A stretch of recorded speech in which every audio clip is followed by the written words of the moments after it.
140 officers were injured that day. And a person named Ashley Babbitt was killed. Yes. You know what? She was killed, and she shouldn't have been killed. And that thug that killed her, there was no reason to shoot her. At blank range, cold blank range, they shot her. And she was a good person. She was a patriot. There was no reason. There was no reason. And he went on television to brag about the fact that he killed her. The officer was not bragging about the fact that he killed her, but bragging. one person who... What's going on, everybody? This Afro think tank. So I hear that white women are now being treated like black people in America. We've gotten there. We're there. White people, white women are finally being treated like black people in this country. That's what we got to. That white man has come full circle on y'all. I hope this is a lesson. I hope this opens your eyes, white woman. I hope this opens your eyes. You a nigga too to them white folk. You've always been a nigga. You white women to that white man. And that piece of shit, fat white dude, because his feelings was hurt somehow, because I seen the video. I don't even know how his feelings was hurt, but he decided, you know what I'm gonna do today? I'm gonna shoot this white woman 3 times in the face, then call her a bitch. A bitch. I got the videos. You're going to see it. And the president, the vice president, the Department of Homeland Security, all of them are pretending like they don't see what they saw. Sounds real familiar, doesn't it? So now the world, everybody's, all the white folks on the internet, oh my God, we lost America. This is not the same America. What is going? No, this is the same America. This is the same America. You guys are just waking up to it. You guys are just waking up to the fact that this is the same America. You've always been a nigga. You white people who are not rich have always been a nigga. White trash is just white term for nigga. I'm just trying to tell you. Now you see it. This is what white supremacy does to you. White supremacy has destroyed your communities. White supremacy has outsourced all your jobs. Look, all these Latinos that you got, white people are so happy are leaving. Guess what? Are you replacing them? No, it's them robots that's replacing them. You gonna get mad at the robots for taking your jobs now? All you stupid ass farmers out there who didn't think, man, if I vote for Donald Trump, I'm not gonna have anybody run my farm. On top of that, big tech is coming to buy my farm once I can't make any money. You didn't pay attention to the first 4 years of Donald Trump? You didn't pay attention to the first 4 years, huh? None of y'all paid attention to the first 4 years. You know why? Because all this shit was mainly happening to black folks. Yeah, you see, y'all guys don't care. Y'all don't care until it happened to you. Now all of a sudden y'all care. Oh my God, America's not the same. No, it's the same America. You are just now waking up to it. So yeah, that white woman got murdered by that ICE officer, that fat piece of shit who did not follow protocol. And we have a government who you guys put in. A government, the most billionaires in the history of any administration. The most foreign white Europeans in any administration. Got all the little POC peons doing all the dirty work for them. Like Mark Rubio and all them doing that shit down there in South America. Right? And then got all the white ones handling the ones here. It's ridiculous. But yeah. Welcome to America, you white women. And you white dude. Don't think you white guys can't get shot too. Y'all next. White dude gonna get shot. I hope. I shouldn't wish that upon anybody, but I don't wish that upon. But you guys are next. Keep thinking that you can talk to them police officers like y'all are the same. Y'all not the same. When they put that uniform on, they're God, as far as they're concerned. Donald Trump gave them a permission to kill. That's his private military, ICE. By the way, we need to abolish ICE. All right, but yeah. Welcome to America. Anyway, tell me what you guys think in the comment sections. Afro Think Tank, learn something, teach something. I'm out. Breaking news, we have the footage from the officer's point of view. That's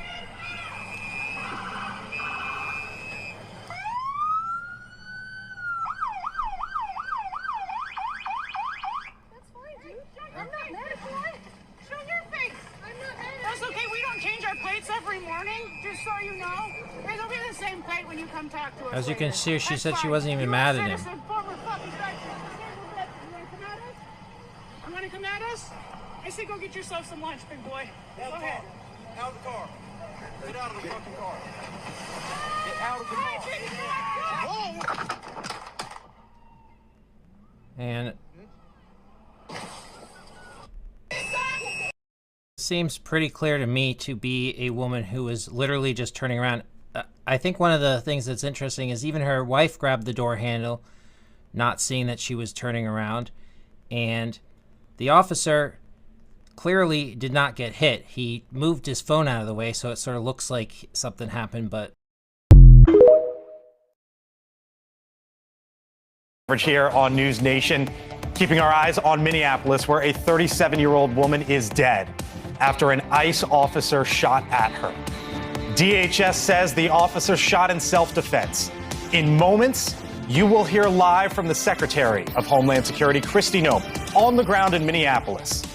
But first, an eyewitness account. And I want to let you know that the video that we are about to show you right now is the shooting, as we continue to see a live look there in Minneapolis. I will warn you that the video is disturbing. You will hear and see the gunshots. Here it is. No!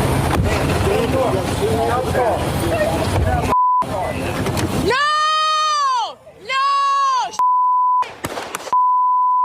Oh my God! That in Minneapolis earlier today. The shooting bookended by protests, some before, growing significantly after, and continuing at this very hour. Protesters, as you can see in the video here, smashing windows. Officers deploying pepper spray right back. The city's Democratic Mayor, Jacob Frey, demanding that ICE get out of his city. I have a message for ICE. To ICE, get the out of Minneapolis. We do not want you here. So that was the Democratic leader there. President Trump responding with a lengthy post on Truth Social, and here's part of it.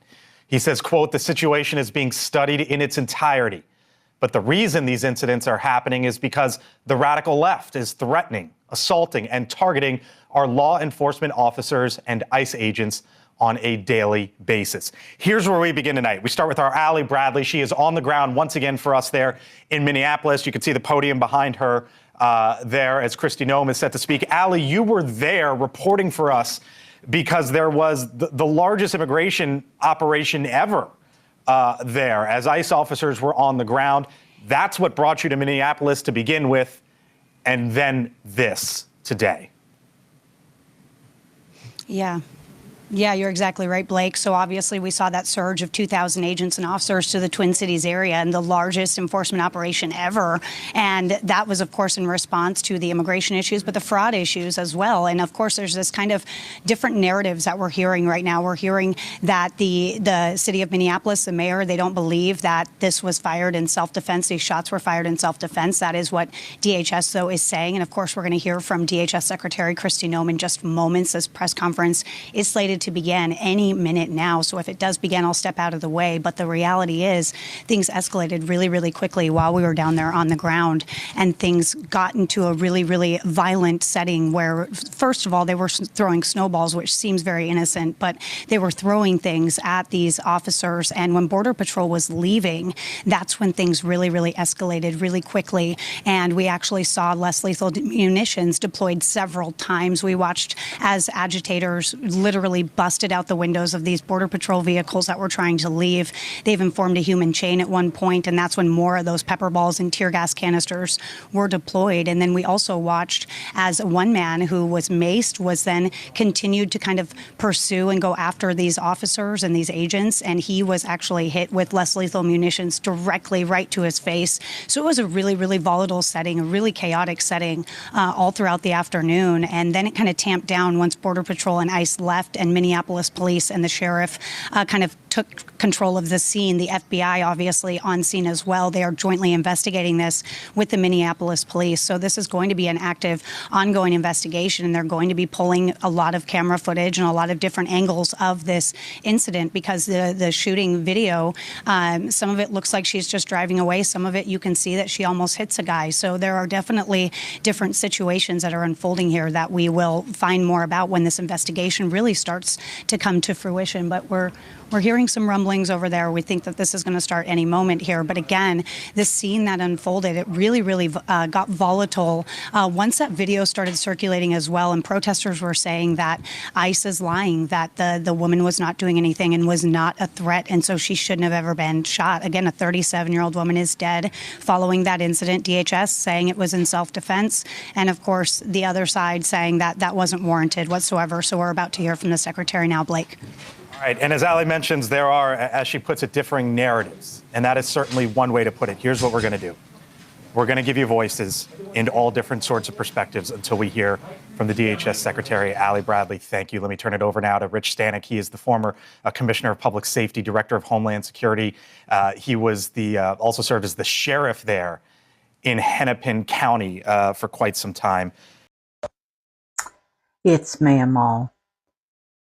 To the people of Minnesota, our hearts go out to you on this tragedy that happened today.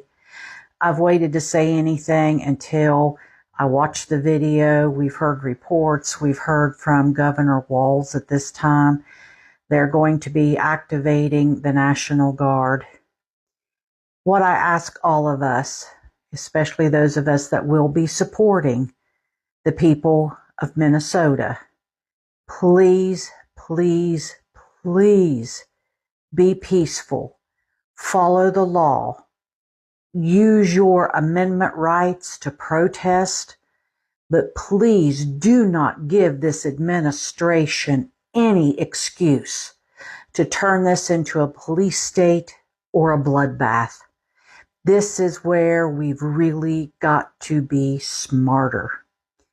Use your rights, protest, speak out, spread the word, but do not give gunslinger Kristi Noem and evil Tom Homan any excuse at all to attack, to start a fight, to start a bloodbath.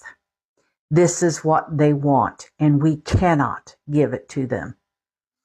If, when you're out protesting this week and weekend, they have salted your organization with bad actors, you act. You get them calm. You get them under control. Please don't let this go the way they want it to. Keep it peaceful. I love you all. Bye-bye. Congressman Gomez, any reaction to the shooting death of the lady in Minnesota by the ICE agent today? Yeah, it was murder. It was obvious that she was just driving away. She wasn't driving into the ICE agent. I think that the Attorney General in Minnesota has to take a hard look and probably file charges against them. I think it was disgusting. I pointed out earlier that this was eventually going to happen because you have these agents from all over the country, probably without a lot of training, getting sent into these communities and ratcheting up their enforcement in a way that's pretty reckless. As it was going to endanger the lives of U.S. citizens as well as people who are not documented but are not a threat. And this was exactly the fear that I always had when it came to these ICE agents, and why I'm also scared about the expansion of ICE and CBP using that $175 billion slush fund. I think it's gonna be more attacks. It's gonna be more I would say untrained individuals that shouldn't be on our streets, and this is across the country. So I think the Attorney General has to take Minnesota has to take a hard look at it, and then Congress has to figure out if these people have immunity, that we can strip them of that immunity if they violate the law. Okay, thank you, Congressman. The reaction to the Minnesota tragedy today shows the worst of what our divided politics does to a country. Like, for most of our politicians and social media journalists nowadays, it's worthless to even hear them speak on issues like this because you already know what they're going to say. Pretty much every single right-leaning person with a microphone saw all the evidence out of Minnesota and came to the immediate conclusion it was self-defense, while every single left-leaning person with a microphone watched the same exact videos and heard the same exact story and said it was murder. Now, beyond even talking about who's right or wrong, can we all just come to the conclusion that that type of thinking is just beyond shallow? Like, are we living in different realities, different worlds? Does the right-leaning brain perceive the world objectively different than the left-leaning brain? I mean, I'm not a neuroscientist, but I don't think so. We're all Americans. We're all humans. My eyes see the same vision you see, and my brain can understand the criminal statute of murder for self-defense the same as yours. But something, and I think we can all feel it, is seriously wrong with America today, whether it be the algorithms or just the divided nature of our national politics, whatever. Something is pushing too many of us towards extreme bias to where we only see the facts that advance our ideology. And when you have that on a massive scale, you lose the ability to even talk to each other because everyone's mind is already made up. There's no debate. There's just a battle of who can spread their ideology to more people. I just think a free thinker not captured by the biases of ideology looks at this tragedy in Minnesota today and first off is sobered by it. A mother of 3 lost her life in an instant, and no matter what, that in of itself is a tragedy. But beyond that, just fundamentally the line between self-defense and murder has always been a blurry one and a hard thing for all societies ever to define, as a lot of it depends on whether or not internally the shooter actually feared for his life or not, or whether or not that fear was reasonable. There's a reason why criminal verdicts aren't decided in hours, because these are hard questions and a lot of evidence we don't see yet likely exists. But because of the political state of our world, the divided state of our country, too many people only need one video and their mind is made up. We need to bring back some critical thinking. Imagine you're a 16-year-old kid in Minneapolis, Minnesota, born and raised, and you just found out that an ICE agent shot and killed a woman, a white woman at that, named Renee Nicole Good, as she was driving away from a protest. They shot her several times in the face. And you're distraught because all you can think about is how when you were 5, you found out about Jamar Clark being killed by the police in North Minneapolis. And then when you were 6, you found out about a hate crime shooting in the same town that targeted 2 Somali men. And that same year, about a week or so later, you found out in the Twin Cities area, a black man named Philando Castile was murdered by a police officer on Facebook Live. And then when you were 7, you found out in Minneapolis that a white woman named Justine Damon was shot and killed by a police officer. And of course, by the time you're 10, you saw the video of George Floyd being murdered by an officer in Minneapolis as well. And then when you were 11, you found out about Dante Wright being murdered in Brooklyn Park, Minnesota, not too far from where you live. And then at the age of 11, in 2021, you also find out about Lanil Frazier, who was struck by a police vehicle and killed. And he was also the uncle of Darnella Frazier, who recorded George Floyd's lynching. And then the next year, in 2022, at the age of 12, you find out about Amir Locke, who was killed by a Minneapolis officer during a no-knock raid. And then in 2023, you're finally 13. You're a teenager now. And then you find out about Ricky Cobb II, who was killed by an officer in Minneapolis during a traffic stop when he moved his car. And in 2024, your first year in high school, you find out about Michael Risto, who appeared to be having a mental health episode, was murdered by Minneapolis officers. In 2025, you're 15, you're a sophomore in high school, and you find out that 2 Democratic lawmakers in your state were targeted in terrorist attacks at their home. And one of them, Rep. Melissa Hortman, and her husband did not survive the attacks. And at 16, it's a new year. You just got your license. You think you'll have a little more freedom. And then you receive this news. That's trauma on top of trauma on top of trauma. So what do you do if you have kids in Minnesota? What do you do if you're an educator in Minnesota? You don't act like what has happened and what has been happening is a norm that we should accept. You have to remember contextually that the state of Minnesota, as far north as it is, had as many as 20 lynchings that were documented throughout the course of American history. The worst thing you could do, trust me on this, is to act like things are okay. They aren't, and they never have been. Address it and provide a community for our kids to express how they feel.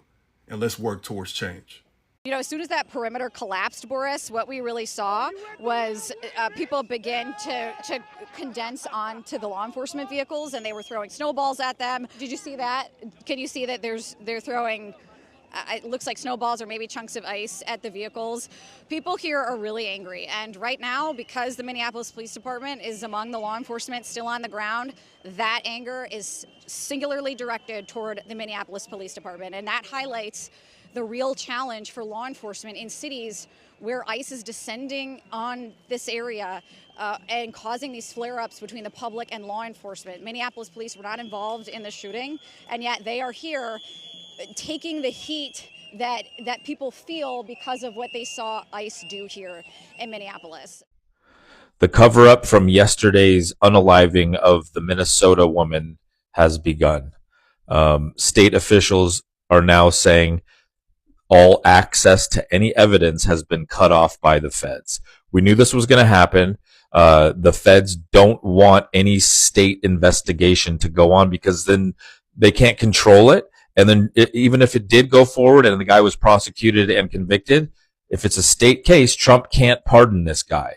So the head of the Minnesota State Investigations Agency says the U.S. Attorney's Office has cut off its access in the fatal pew-pewing of the Minnesota woman. The investigation would now be led solely by the FBI. So now Kash Patel has stepped in. He can go ahead and whitewash this and say it was a completely in policy pew-pewing, that the ICE agent acted in self-defense, blah, blah, blah. We know what's going to happen here. This is what we're living in. This is our world now, that what you see, you didn't see. What you see, is not facts. I mean, we all saw what happened yesterday. This ICE agent murdered this woman, and now the government is trying to tell us, no, that's not what happened. He was acting in self-defense. And so they have cut off access to case materials, scene evidence, or investigative interviews necessary to complete a thorough and independent investigation. That's exactly what happened. I'm sick to my stomach. Let me know what you guys think about this. Comment, like, share, all the things. Free Sudan! Boycott diamonds and gold! Free Sudan! Boycott diamonds and gold! We most definitely cannot forget about the people of Sudan. Thanks for watching Afro Think Tank. Don't forget to like, share, and subscribe. And follow me on Substack and Patreon for more content. Remember, it's Pan-Africanism or nothing.